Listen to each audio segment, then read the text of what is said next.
आज हम आपको कर्ण पिशाचिनी के बारे में बताने जा रहे हैं। आप में से कई लोगों ने कर्ण पिशाचिनी का नाम जरूर सुना होगा। शक्ति पाने के लिए कई तरह की साधनाएं करते हैं, उनमें से एक होती है कर्ण पिशाचिनी साधक। कर्ण पिशाचिनी साधना करने वाले साधक किसी भी व्यक्ति का भूत, भविष्य तथा वर्तमान बता सकती हैं। कर्ण पिशाचिनी अदृश्य शक्ति यक्षिणी का ही स्त्री स्वरूप होती है। उनके पास अपार शक्तियाँ होती है। कहा जाता है कि कर्ण पिशाचिनी को वश में करने वाला व्यक्ति किसी भी व्यक्ति के भूतकाल और भविष्यकाल के बारे में सब कुछ बता सकता है। अन्य तांत्रिक साधनाओं की तुलना में कर्ण पिशाचिनी साधना अलग और खास और अपार शक्तियाँ देने वाली होती है। कर्ण पिशाचिनी के वशीभूत होने पर वह सीधे कान में आकर आपको घटनाओं और दुर्घटनाओं के बारे में जानकारी देती है। उससे बचने के उपाय भी आप लोगों को उसी से पता चल जाते हैं। इस साधना को करने से व्यक्ति काफ़ी शक्तिशाली हो सकता है।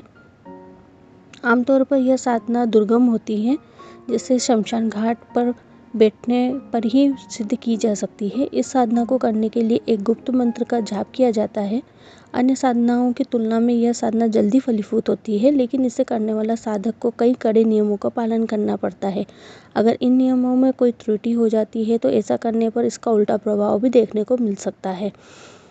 मूलभूत से यह कहा जा सकता है कि इस साधना को आम लोग नहीं कर सकते हैं। यह केवल अकेले रहने वाले लोग ही कर सकते हैं, जो दिन रात शमशान पर जाया करते हैं। यह साधना करने के लिए कम से कम 11 दिनों का वक्त लगता है। इसके लिए सबसे पहले आपको कांसे की थाली में तिलक से सिंदूर बनाना होता है और आपको एक मंत्र का रोज 1100 बार जप करना होता है। यह साधना रात को 12:30 बजे के बाद ही करनी होती है। आपका मंत्र जो है वो स्क्रीन पर दिख रहा होगा। कर्ण पिशाचिनी साधना फलीभूत करने के लिए इस मंत्र का आपको 11 दिनों तक हर रोज 1100 बार जप करना होता है।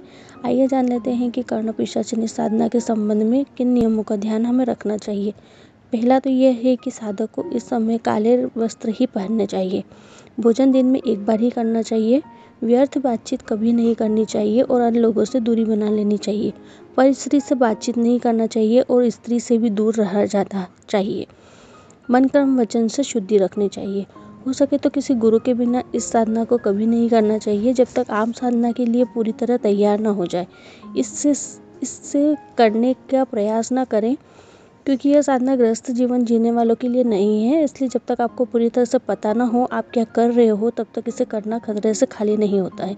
उम्मीद करते हैं आपको कर्ण पिशाचिनी साधना की यह जानकारी बहुत उपयोगी सिद्ध हुई होगी। अगर वीडियो पसंद आता है तो सब्सक्राइब कीजिएगा और लाइक ज़रूर कीजिएगा। धन्यवाद।